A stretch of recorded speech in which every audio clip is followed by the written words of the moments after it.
Hey, good morning, good afternoon, good evening, wherever you may be. Scott Luton and Kevin L. Jackson with you here on Supply Chain. Now, welcome to today's live stream. Kevin, you're already loving life, and I can't even welcome everybody here, and you're ready to go. How you doing? Yeah, man, I'm doing great. Murphy just walked through the room, and I was. That's Uh, why I'm so happy because he came and he left.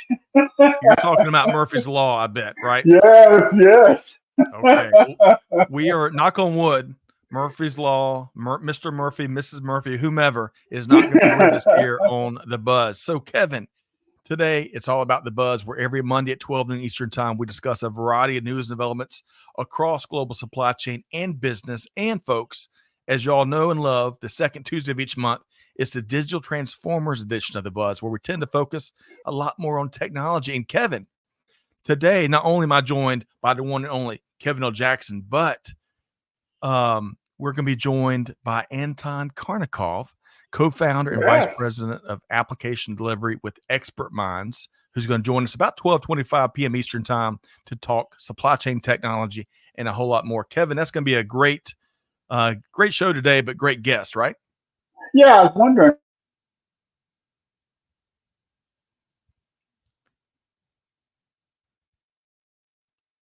All right. Well, maybe it appears that the Murphys have made an appearance here today. But hey, we're going to get Kevin L. Jackson back. Sometimes we have that. It is the fun and joy of having a live show. But folks, again, about 12:25 p.m. Eastern Time, we got Anton Karnikov with Expert Minds joining us. So stay tuned for that. And two quick things before we get going here today. First off, hey, give us your take in the comments, right? If you're listening to the podcast replay, though, which we usually drop on Fridays, you ought to consider joining us live every single week, Mondays at 12 noon Eastern Time on YouTube or LinkedIn or some other social media channel of your choosing. We'd love to hear from you. And also, if you enjoy the show today, we'd love for you to share it with a friend and your network. So let's see if we got Kevin L. Jackson, the one and only, back with us here. Kevin, how you doing? I'm back. I mean, I guess he walked back through. I hope it was just a second to go pick up something, but Murphy's Yeah. hanging around.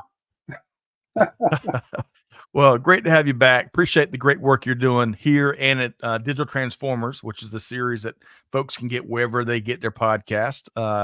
We've been at that for a couple of years now, and I appreciate the great work you're doing there, Kevin. Oh, no, no, I'll tell you, the audience is just amazing. They, we publish once a month, but they are talking all month. Our last show was just amazing. I really want to Yes. thank the audience for all the love they've been giving recently.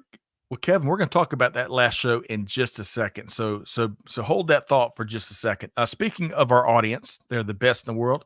Whitney is tuned in from Folsom, California. I wonder what the weather is like out in that part of the world. Whitney, great to see you here via LinkedIn.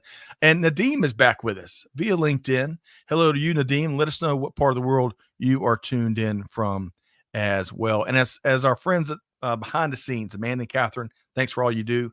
As they say, happy Buzz Day. Say hello and let us know where you're watching from. We're really glad that everyone is here with us today. Okay, so Kevin, let's lead Hmm. off with some resources for folks. Does that sound good? Absolutely. All right. In our first delivery, we're talking a lot of parcel. Parcel opportunities abound. And we invite folks to check out our latest newsletter, With That Said, which we released over the weekend. A few news and notes, including Kevin. I bet you knew this, but not many other people do. Did you know that 92% of all the advanced semiconductor chips around the globe are made in Taiwan? Did you know that, Kevin? Oh yeah, and I hope the factories didn't get damaged in the recent earthquake there in Taiwan. Well, I was reading some about that over the weekend as well, and they're expecting a moderate impact on the global chip supply chain. So we'll see. We're going to keep our finger on the pulse there. And I should just clarify, Kevin, for out there, that little factoid, it's not 92% of all semiconductor chips. It's just the really most advanced ones. I think Hmm. Taiwan makes just under 20% of the world's all the world's semiconductor chips. Just want to make that clarification. But check out our With That Said newsletter. We also included live events, and Kevin, this is pretty cool. We celebrated the 20th anniversary of Oasis Africa, a not-for-profit led by Kim Winter and the gang over at Logistics Executive Group. So we're dropping the link to that in the chat. And then, Kevin, you know this well. Coming up April 29th. How cool is that? So, folks, send in your pictures and your videos of the role that you and your team play in global supply chain. We're dropping a link on how to do that here. And also, big thanks to our sponsor, Vector Global Logistics, for helping us to reinvigorate National Supply Chain Day. Kevin, that should be one of the biggest holidays on the calendar each year, don't you think? I think so. By looking at the graphic there, it's like they're trying to extend St. Patty's Day, right? So you have to drink the green beer from March 17th all the way through Supply Chain Day. Hey, Kevin, you're right. That's the challenge, folks. Drink lots of green beer between St. Patrick's Day and National Supply Chain Day. But hey, I love how green kind of reinforces sustainability, right? And it brings some calm to the conversation, I think. A lot of work. But y'all check that out. You change that. I see what you did there. All right.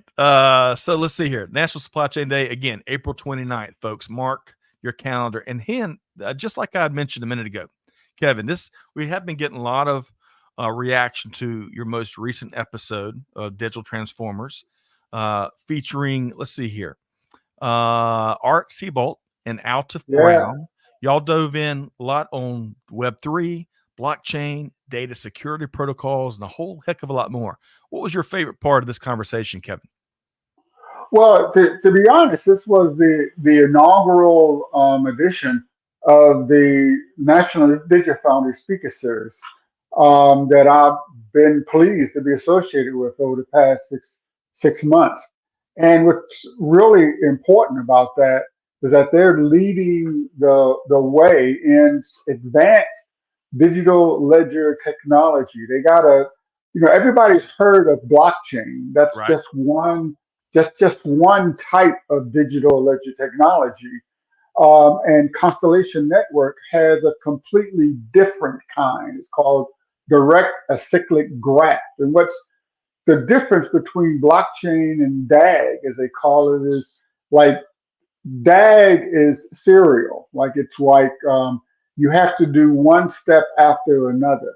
Whereas DAG, blockchain is serial. Right. DAG is parallel, right? So you can do parallel actions similar to the blockchain. So that was really fascinating, and it involves a lot of things. That includes reducing the cost of leveraging and using these Web 3.0 technologies. Okay. Well, Kevin, I need you to write the book and send it to me, How to Do Blockchain and DAG for Dummies. So if you'd write that book and send it to me so I can be a part of the conversations like that, that'd be great. All right. Will do. I'll put that on my list. Okay. That's the first thing on my list. That's right. Today. We're going to have a long list today, Kevin. So folks, check out this latest Digital Transformers episode, which kicks off, as Kevin mentioned, the National DigiFoundry Speaker Series. You can find that wherever you get your podcasts. And I think we're also dropping the link in the chat to all these resources. Okay, Kevin, before we dive into our first episode here, a few other folks I want to shout out to. Nadim is in Saudi Arabia. So great to have you again with us. Jared McAdoo from Pittsburgh, PA. You ever been to Pittsburgh, Kevin? Right. Yes, I drove there at night one time. It was scary because there's so many mountains around Pittsburgh, just getting into the city. Man, we'll have to unpack that story after. Beautiful city, though. Beautiful city.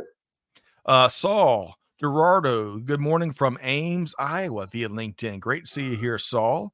I appreciate that. Hey, Leah Luton, how you doing, Mom? Love you. Says, hello, Buzz folks, and Kevin L. Jackson. Leah Luton. Thank you, Leah. The pride of Aiken, South Kakalaki. And hey, Casey says, Altif, who was on that last episode, is just an absolute awesome human being HGTP is transformative. Kevin, looks like Yes. one of your fans, one of your audience members showed up. Yeah, HTTP. That's the protocol that's used in DAG. So Okay. you gotta listen in to you know get in line. Learn Okay. all this good Web3 stuff. Casey hails from Lake Martin, Alabama. So great to have you here, Casey. Glorimar's back with us. Good morning from Los Angeles. No 0900 meeting for me today. So here I am. Love that, Glorimar. And finally, Gino Pledger from North Alabama. Great to see you, Gino. I love that new headshot, by the way, if I hadn't told you. It was great to see you at Modex a month or so ago. Okay, Kevin. We got a crowd here today We from do. everywhere. So all those folks we just went through, I'd love to get your take on a couple of these articles, as well as, again, Anton Karnikov with Expert Minds joining us here in about 13, 14 minutes. So stick around, and we'd love to get y'all's take on what we're talking about. So speaking of, we got to get to work. We got our first story here today. I'm going to pop this graphic up, Kevin. This was an interesting one. So this interview from our friends at Medium, where they talk with Alan Brown, VP of Supply Chain Transformation over at Jabil, and they're really dialing it in on how artificial intelligence is not only disrupting global supply chain, which we all know, but he weighs in on just what the heck we can do about it. So, Kevin, tell us more. What are your key takeaways from this session? Well, one thing everybody needs to recognize that artificial intelligence is no longer the future. It is today. Right. It's reshaping landscapes. It's altering industries, and it's transforming how we live and work. Okay, just today, GPT Chat announced that you no longer need to create an account in order to use that service. This is their way of making AI available to everyone. And this transformational artificial intelligence is creating major changes in how organizations handle disruption or change, especially within logistics. These tools can help people gain end-to-end visibility into the supply chain, especially if there is a disruption. Uh, they can optimize routes and for cost and time savings and to reduce any ripple effect of the external global events that pose risk to delivery. Every day it seems there's something new happening in the world. And generative AI is really helping managers anticipate and use huge amounts of data that's Right. collected by all these sensors. And GPT Chat is one of the tools that they're using. They're taking this data, putting it into GPT Chat, and then it's coming out in a usable form, right? Something that it's humans can understand and take real action on. So it's changing the reports to give you that actionable insight immediately. Yeah. A lot of good stuff there. It was an interesting interview. So y'all check it out. We're going to drop the link there in the chat. Hey, two quick follow-up points to what you're sharing, Kevin. I'll get you to react to this. Mhm. I'm going to share both of these and then you can comment.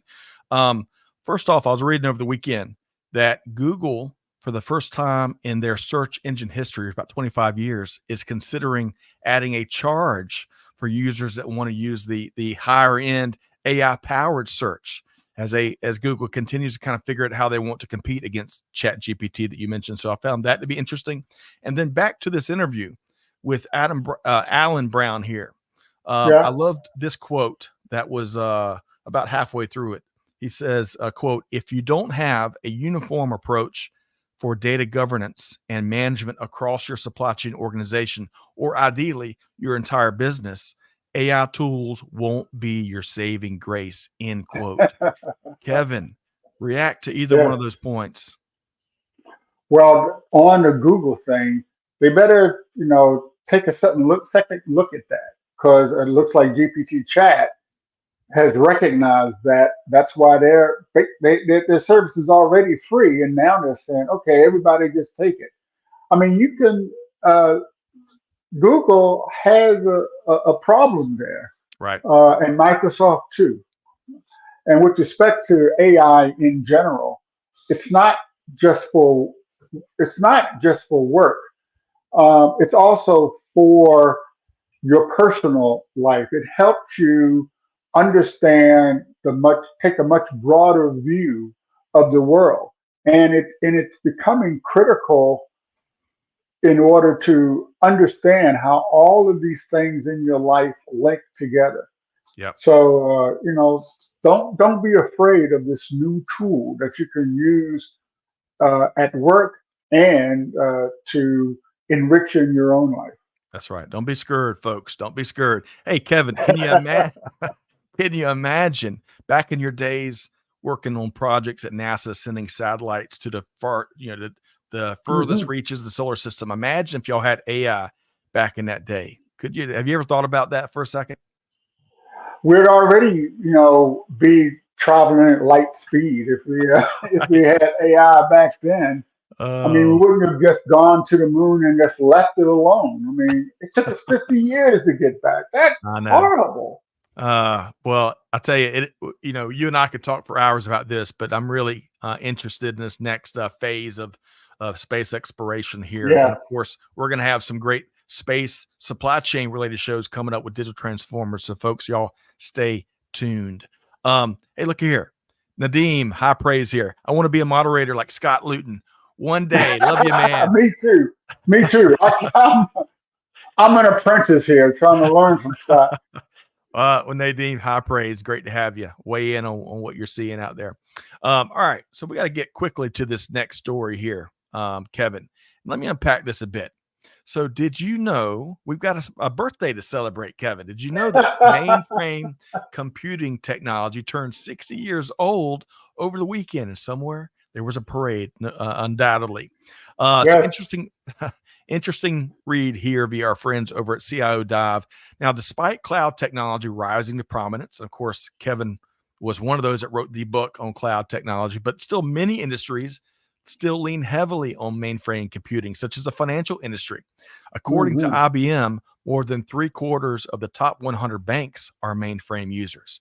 Now, other industries that tend, y'all take note of this, tend, I'm not talking in absolute terms out there, but tend to lean on mainframe computing more so than others: business services, transportation, construction, and manufacturing. Now, did you know mainframe computers, back to financial space, handle majority of the 150 million credit card transactions that take place every day worldwide? 150 million Wow. credit card transactions. Now, Kevin, uh, I think I have dove deep into root cause, and Amanda Luton is responsible for about 47% of those, according to my research.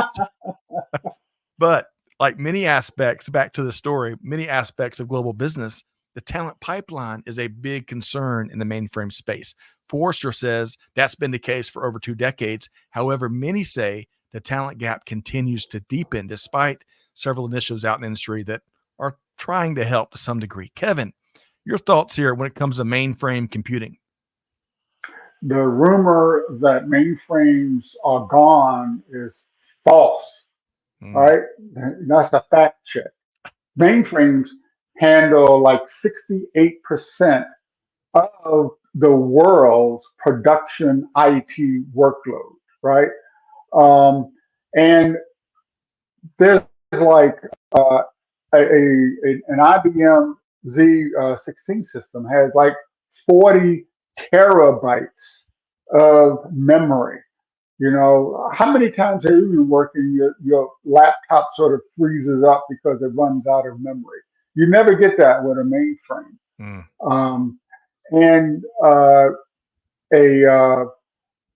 the revenue for IBM and IBM Z system, their revenue actually spiked year over year in 2022.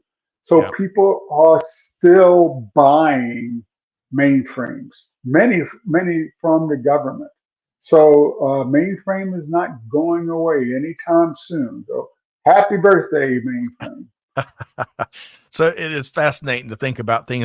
I think many folks out there, especially early adopters to the cloud, may not think about just how much business, to your point, Kevin, that mainframe computing still powers today, Yeah. especially as we talked about in the financial industry. So, folks, check out this read in CIO Dive and let us know your thoughts there.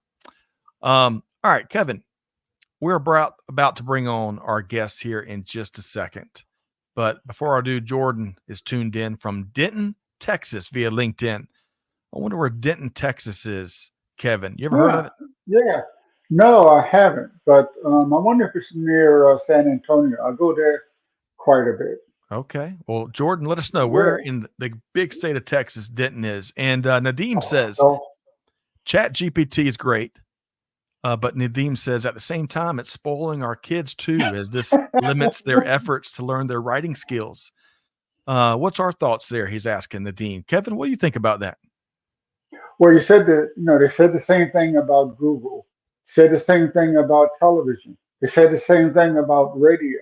Whenever there's a new technology, everybody says, "Oh, I'm worried because my kids won't learn the same way that I did." Right. Well, that's true. They won't learn the same way you did. But think about all the new things they can learn because they don't have to worry about like writing cursive. Right. Yeah, that diagramming sentences. I remember some of the learning cursive and Yeah. diagramming sentences. Back in the day. But I like your answer there, Kevin. I wonder what it will free up our time to use our creative gifts doing and figuring out and learning and you name it. Good stuff there. Shashi's tuned in via LinkedIn from the UAE. I think that sometimes when folks insert a flag, it kind of Yeah. converts it over to an acronym. But Shashi, regardless, great to have you here via LinkedIn. Let us know Uh, what you think. yeah, I love the UAE. That's a great place. Oh man, Enrique Alvarez, Beautiful. it is in the business environment and the innovation and the scale of things. I mean, I've heard some really cool things going. Of course, our space program, Kevin, Yes. had a big 2023 with the UAE's leap ahead in their space program. So a lot of good stuff. Okay, so Kevin, are you ready? I'm going to introduce our guests. Are you ready to go? I don't know if I can handle this. Well, we're Another not going expert mind in the studio. we're not going to tempt fate or Murphy's law. So we hope you're with us throughout the rest of the session. But folks, before I introduce the guest, I want to point out for all those resources and articles, like the last one here, when we talk about the mainframe turning 60, we've dropped those links in the chat comments, so you're one click away from reading in and forming your own opinion, not just what me and Kevin share here today. We try to make it convenient for folks. Okay, Kevin, great guest joining us here today on The Buzz. He is certainly, absolutely a digital transformer. He's helping other organizations do just that. In fact, Yeah. our guest brings 20 years of experience to the table where he's led countless successful SAP implementations and amongst other things. Now, in particular, our guest is quite the expert on SAP Transportation Management and SAP Business Network for Logistics. Please join me in welcoming Anton Karnikov, co-founder and vice president of application delivery with Expert Minds.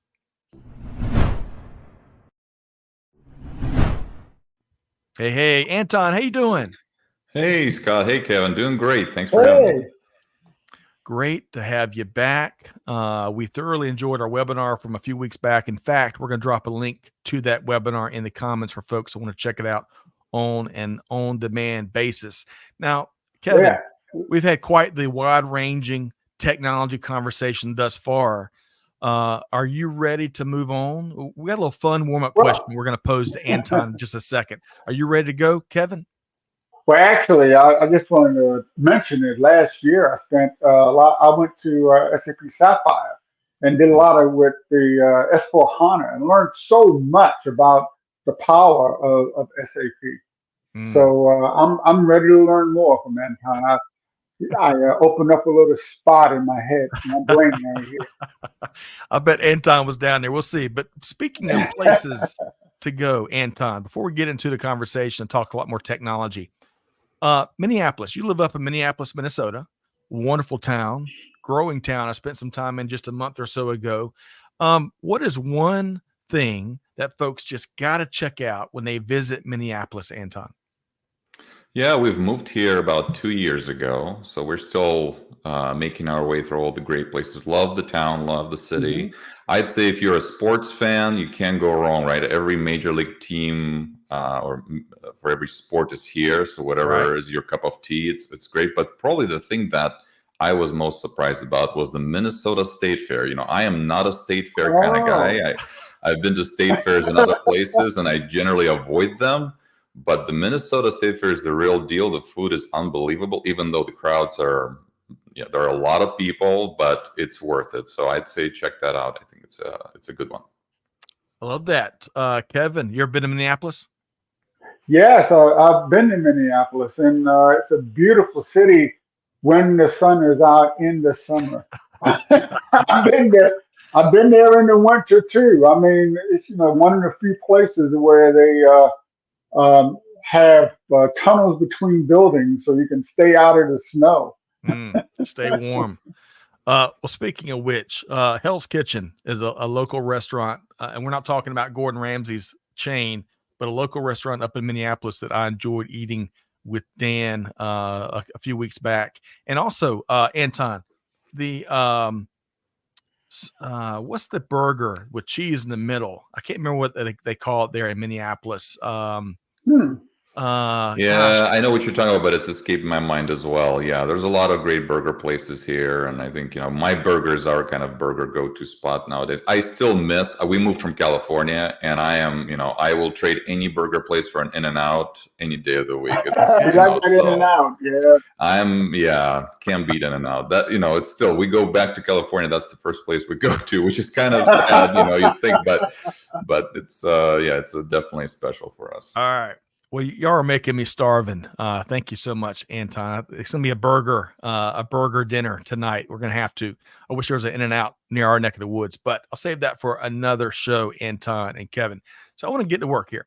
So I want to start. We've got an interesting article that I want to unpack a bit and then get both Anton and Kevin to react to. So I'm going to pop up this graphic here. This comes to us from our friends at Logistics Management. What generative AI means for supply chain work. So I want to start with this number. Research from Accenture says that 58% of supply chain processes will be automated or augmented by Gen AI. Now that sounds a little bit low to me, but I digress. Now, some of the areas included in this number: designing and engineering, sourcing and procurement, production, fulfillment, and planning. According to a recent survey of over 800 supply chain practitioners, Gartner reports that top supply chain organizations are using AI to optimize processes at more than twice the rate of their lower performing peers. So if you're not, that's suggesting if you're not already using AI with real results, you're truly falling further and further behind. So Anton, your thoughts though on what Gen AI mean for supply chain work? Yeah, Scott. So they focused on generative AI, which it's important to highlight. It's less about predicting or forecasting, and it's more about creating or generating new versions of something that's been done before or something similar. So there are certainly areas they highlight that I think are no-brainer scenarios, such as contract creation, export import documentation, all these kind of mundane tasks that we do over and over again in the business, where AI can really speed them up. But the one that really, I think, drew my attention more was around design and product design. Because I'll give you an example. We have one customer that is a glass container manufacturer, glass bottles and things like that. And back in the day, in order for them to introduce a brand new color for their glass containers, took years just to make sure that it doesn't jeopardize the structural integrity of the product, that it's a good match for the customers, for the color and how the product looks inside the container. Then they built a mini plant in one of their facilities, and they were able to speed it up to several months. But I wonder with things like generative AI, whether they could introduce it into their flow for product design, if that could even speed it up even further and come up with ideas on what can be done that they maybe haven't thought of. So I think certainly that's an area where it can introduce some new possibilities. The one thing that I always find interesting about, because of course, like Scott, you were talking about earlier, don't be scared of AI, Right. but Yeah. a lot of people are, and I think in industries where you see some union workers, for example, we should expect, and I think we will see negotiations where they write it into the contracts that some what they believe are defenses against AI taking over their jobs. I mean, we saw that with the writers in Hollywood and how those negotiations went. So that's something that companies need to be prepared for. That, yeah, you certainly will see these gains in performance and productivity, but be prepared for your contract negotiations for your workforce and your labor to try to fight against it and support that. That's a great call out, Anton. A great call out. Before I move to Kevin, anything else you want to add, Anton? No, I think those are the main things that I took away from that article. So Kevin, weigh in there. Anton really laid a lot of things on the table there. Your thoughts, Kevin? Well, I think, like you said, don't be scared of AI, but these labor groups and unions, I think they should put their efforts maybe in another direction. Don't try to protect your existing job. Plan for the next jobs, the jobs of the future. As you negotiate, why don't you think about retraining your members so that they can use AI to do the mundane tasks that they don't want to do, so that they can focus their brain power and their intelligence and their history to create new workflows or to create new products or to create new jobs. I mean, one of the most important jobs today is prompt engineer, right? What do you ask the AI about in order to get the answer that you need? I see very similar transformations in existing manual labor jobs. Yep. I would just add creating new value. You mentioned a lot of different things where you can free up the human factor to create new things, creating new value for customers, potential customers, suppliers, the team, right? The current workforce. I think that opens up a whole new realm of possibilities. A lot of good stuff here. Let's see here. Shashi says digitization or transformation can indeed enhance efficiency, but current disruptions can also wreak havoc on the supply chain with ongoing geopolitical tensions, Baltimore, Taiwan, earthquake. Great points there, Shashi. Great points. Yeah, you mentioned Baltimore. Did you, I guess earlier today or late yesterday, a ship lost power near the Verrazano Narrows Bridge up in New York. Right. They had to drop anchor to keep from hitting a bridge, just like what they did in Baltimore. I mean, the port is shut down, one of the largest ports in the country. Now, I did a lot of supply chains, I'm sure. Oh, no doubt. No doubt. I think a lot of folks are still trying to figure out exactly how to work around that major disruption and see where else their global supply chains are being impacted by that and many other disruptions that Shashi lays out there too. Okay.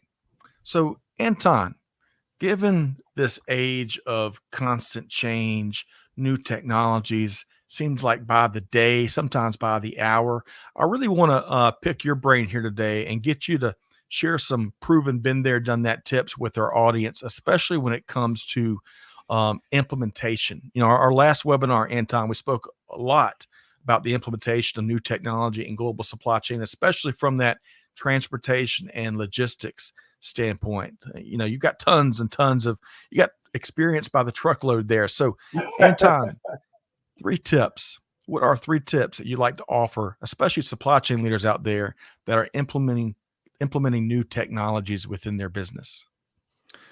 Yes, Scott. I think I would probably put as number 1 is you do have to prioritize migrating to the cloud. I know it's something we've heard before for many years, but what we're seeing as kind of a new trend is, in addition to the technology pressure, right, to move from on-prem to the cloud, now what we're seeing from all the major software providers is the licensing pressure that wasn't 3-4 years ago.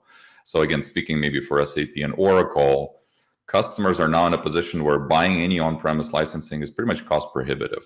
Even if they're there, but you're going to have to spend so much money, it doesn't make any sense. So the software providers are forcing people to move onto the cloud through licensing structure. And again, it's only getting harder and more difficult to navigate those waters. So the sooner you get ahead of the curve and just even if it's just portions of your solutions, let's say you focus on supply chain, get those to the cloud as much as you can, you're just going to be in a better position to execute in the future. Another example would be, SAP announced that any of their AI advancements and new features that they're going to be developing will only be available to customers that are in the cloud and not on-prem. So that already created quite a ripple effect through a lot of different customers. Like, wait a second, what about us? We also want this cool stuff. So, but that's just the reality of the market and the scenario of the situation we're in. So I think number one is prioritize cloud migration. Number two, from an implementation perspective, this is not new, but some people still don't learn their lessons, is don't try to implement everything at once, right? Mm-hmm. Try to use a phased approach as much as possible. So when we're talking about transportation, maybe you start with a specific mode of transport. You focus on ocean or road, and then do other modes later. Or maybe segmented by geography, but trying to do everything at once, even though I know people feel like, oh, right now I have an opportunity to do it, let's do it all at once, because then I won't have an opportunity, is generally not a good strategy. Too much risk, too much to absorb, too much to kind of get through. And maybe, final thought is, again, a theme that we've seen in the software development world for many years, which is agile implementations. But in software implementation world, it's still something that people are learning how to do properly. And I would just kind of at a high level summarize that you want to really minimize kind of the upfront formal requirements gathering blueprinting. That's generally a waste of time to do it to the degree that people have done it historically.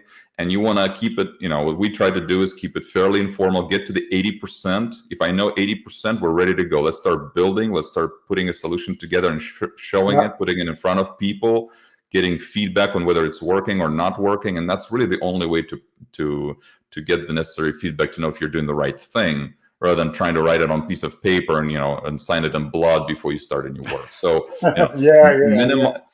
minimize the kind of formal blueprinting, do it as quickly as informally as you can, and get into the build phase, and then iterate on building and feedback, and you just end up with much better results in the end.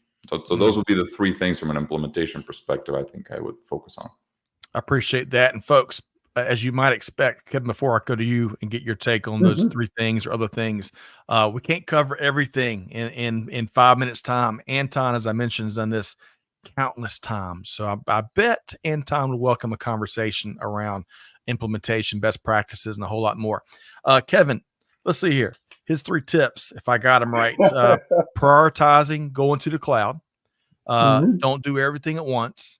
And then minimize that formal blueprinting so you can get into the build. He talked about agile implementation there. Kevin, your thoughts on those 3 or some of your own best practices given all your work in this space? Well, I'm going to double tap on going to the cloud. Okay, I'm a cloud guy, but that's not really why. It's you can't implement a lot of these advanced capabilities and technologies in an on-prem installation.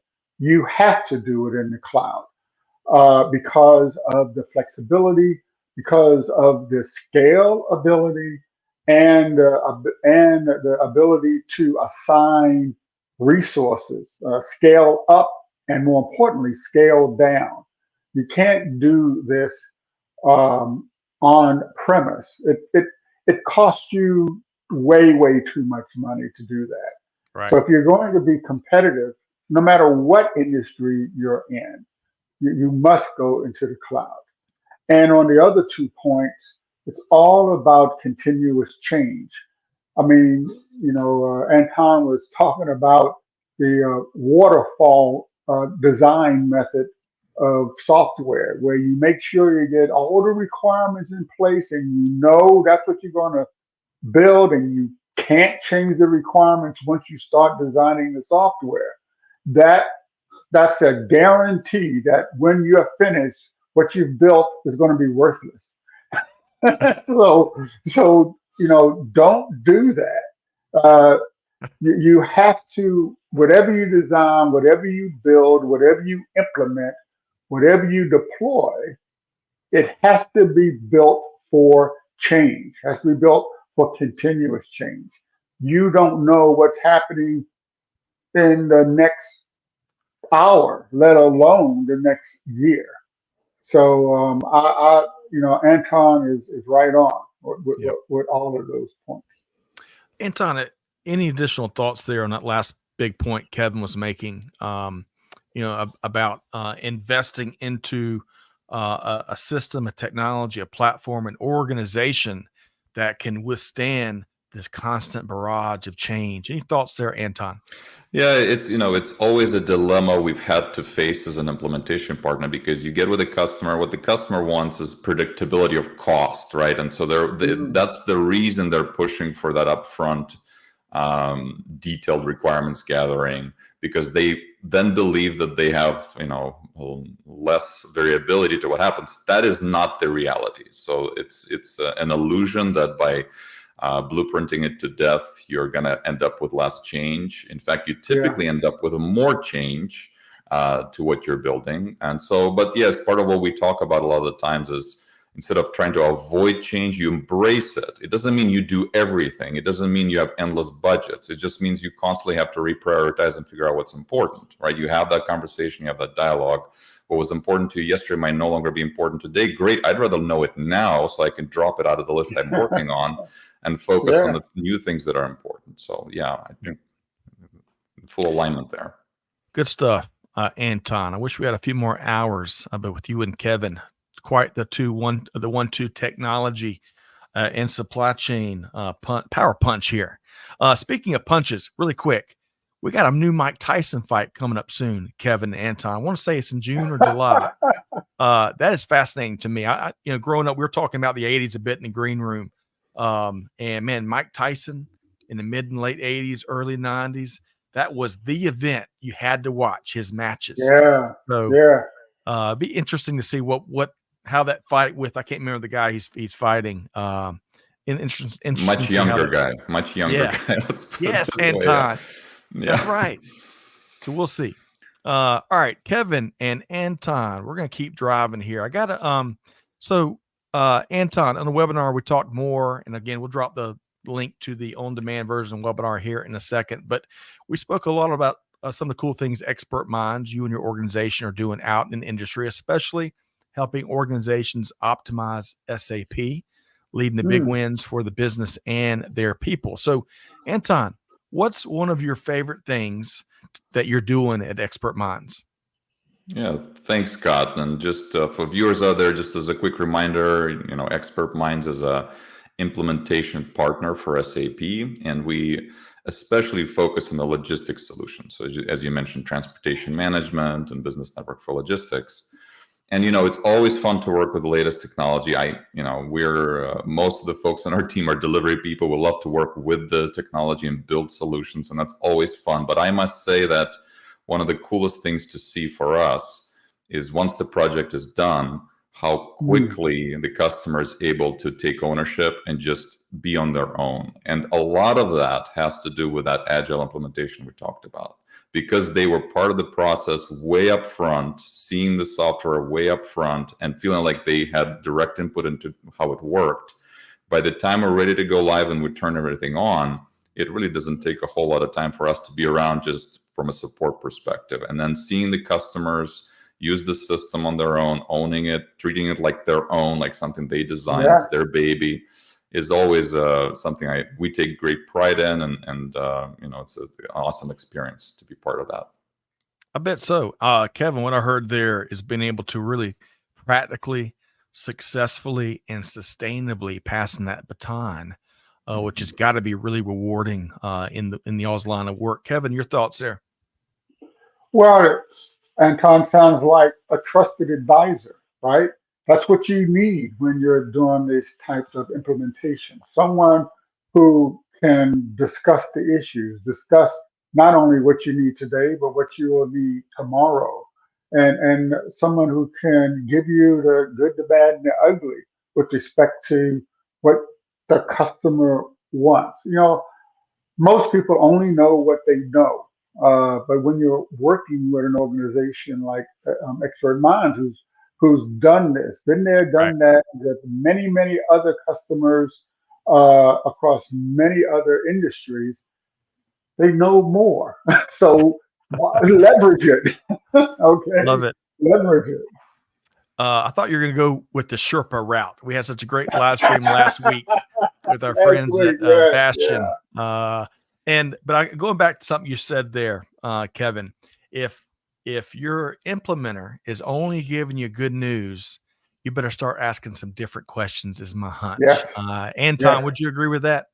Yeah, it's, at the end of the day, we don't try to sugarcoat it too much. Projects are hard. All of these Right. projects are difficult. Just try to make it less difficult, for yourself, because there's always an opportunity to make it more difficult. But yes, it's always a challenge. It's a big change for a lot of people, and this technology doesn't always work like clockwork. There's, Mm. all these software companies, they constantly develop new functionality, which means they develop new bugs and new things that break down. So you always live in this world where it's a moving target to some extent. So yeah, we always feel that finding a partner you can trust to have these honest discussions is really important. Yeah, So it's less about trying to minimize risk through paperwork and, I don't know, fixed bids and things like that. It's really more about finding a trusted partner that you can have an honest conversation and iterate and react to changes, knowing that they're not going to take advantage of you, but rather really work with you to be successful. So I think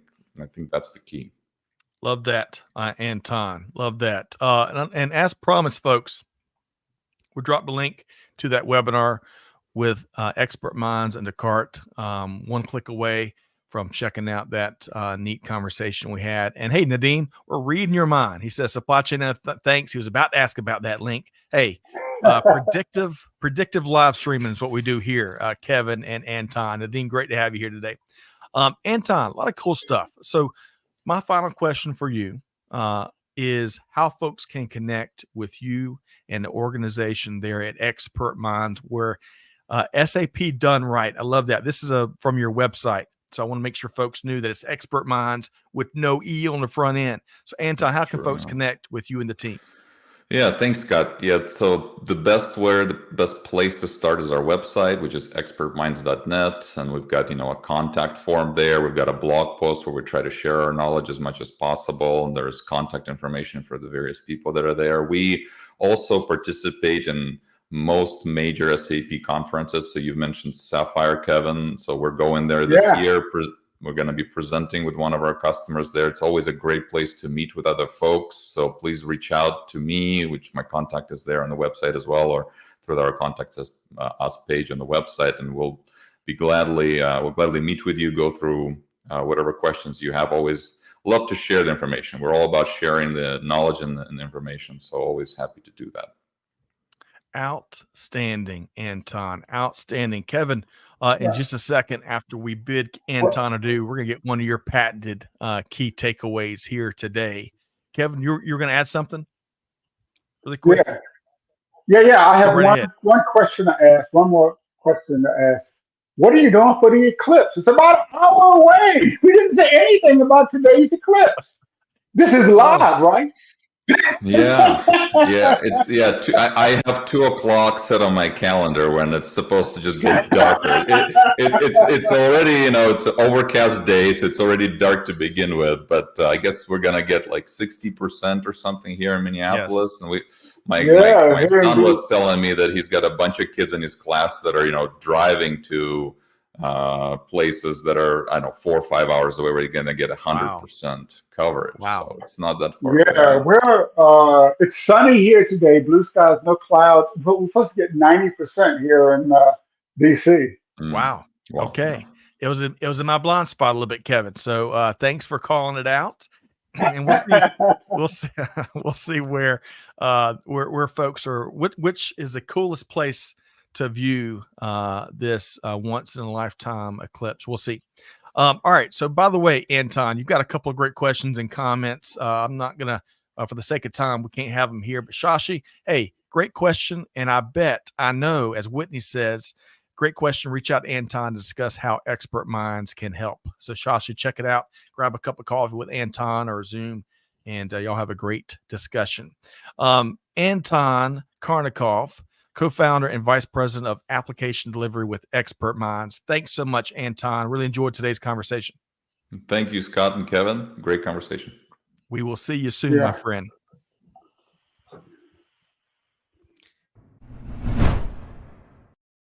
Hey, sometimes that swoosh is right on the money, and sometimes ready to go. You know what I mean? Saying, Kevin, Yeah. the swoosh is the boss. Kevin, I can't help it. Power of the swoosh. So let's see here. Is that maybe Wes Banker? Maybe via YouTube. Appreciate yeah. They say nice discussion. Happy eclipse all. SAP is on my radar now. The banker, Wes Banker. I'm gonna go with that. So I hope that's close.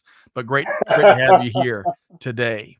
And of course, Whitney. Big thanks to Whitney over there with Expert Minds, dropping some other links in there. Y'all check out those resources. That's what we're here for. Great job, Whitney and Anton. So Kevin, we covered a lot of ground here today. Oh yeah. Think about it. Think about it. We started with that said and semiconductor chips.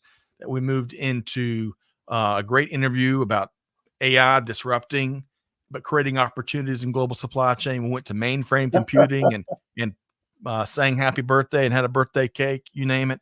We even fit in Mike Tyson with the 1-2 punch. Yeah, and exactly. Anton, we're here today. So out of all of the past hour, what's one of your favorite key takeaways from this discussion we had here today? Well, I really liked the when Anton was talking about, and I would say this, right? Prioritize the cloud, because you can't move forward in whatever industry you are unless you're leveraging the power of the cloud. And we talked a little bit about artificial intelligence.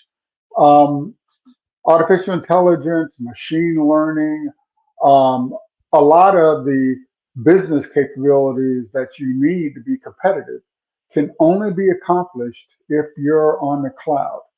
So, take that to heart and plan for change as well. If you have an on-premise installation of anything, any change is going to cost you money because you have to buy the hardware. It's going to cost you time. It's going to cost you resources. That's why you need to go in the cloud, because the cloud is designed for change, and change is paramount. Being able to manage change is paramount. So be bold and fearless like Kevin and Anton. Lean into that change, right? And better yet, and kind of kidding aside, better yet, hey, build your organization and your technology, your platform, your operations, how you do business that are truly more resilient because your people want to succeed. And if you can surround them with tools and technologies and an approach to doing business in a more resilient manner, and I mean that in a real practical way, not a lip service way, Kevin, right? Because to your point, change is constant, right? Change is constant. And one of the ways you do that, we talk about a lot, is picking and choosing the right partner that can have those frank conversations that you and Anton both were talking about. So, hey, Shashi, appreciate this feedback. Great conversation, plenty of valuable insights to take away. And yes, plan for change and be bold and fearless like one and only Kevin L. Jackson. Kevin, what a great conversation here today, huh? Absolutely. Planning for change is an important business skill set. Yeah. So, this is critical to your future and to your career. Agreed. Plan for change and be ready to change those plans, undoubtedly, with what comes around the corner. Kevin, how can folks connect with you and Digital Transformers and all the cool things you're doing over there? No, absolutely. You can always catch Digital Transformers here on Supply Chain Now. We publish the next to last Monday of every month, and the second Monday of the month, we're here on the Buzz. Hey, find Digital Transformers and Supply Chain Now wherever you get your podcasts. I'm going to wrap with two quick things. First off, make sure you connect with Anton, Expert Minds, have those conversations. I really have enjoyed the conversations here with Anton and the gang. And then secondly, and Kevin, this is totally separate than anything we've talked about here today. But a lot of folks know from all of our work together that, Kevin, you're a veteran of the U.S. Navy, and I'm a veteran of the U.S. Air Force. And coming up this weekend is Pat's Run, and that's been going on 20 years.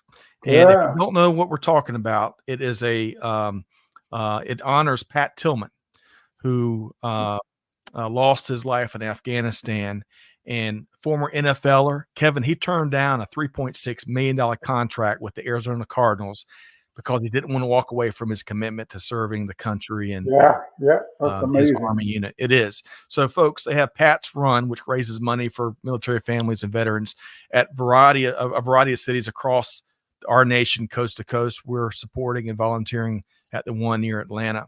So Google it, check out Pat's Run, find it, the closest Pat's Run near your city. And if you're in position to give, support, volunteer, participate, whatever, hey, do that. The Pat Tillman Foundation does a lot of wonderful work in this regard for our veteran community. Okay, Kevin, what a great show. Thanks for joining me here today, Kevin L. Jackson. Hey, one thing I want to shout out to Saudi Arabia. We got an invite to come out to Saudi to do a show. We're going to have to follow up on that one. All right, Nadeem, we're coming. We're coming to you. We're going to take advantage of your invitation, and we're going to come check out the Kingdom of Saudi Arabia market. So stay tuned there, Nadeem. Hey, thanks for everybody that showed up here today for The Buzz, the April 8th, 2024 edition of The Buzz, the Digital Transformers edition of The Buzz. Kevin, a pleasure as always to co-host with you. It was fun. Thanks. It was fun. Big thanks to Anton Karnikoff and Expert Minds. Big thanks to Catherine and Amanda behind the scenes helping to make it happen. But folks, the onus is now on you. Take one thing, at least one thing that Kevin or Anton shared here today, or some of the great stuff dropped in the comments. Put it into action. Deeds, not words. That's what it's all about. And on that note, with that said, Scott Luton on behalf of the Supply Chain Now team, challenging you to do good, to give forward, and be the change that's needed. And we'll see you next time right back here at Supply Chain Now. Thanks, everybody.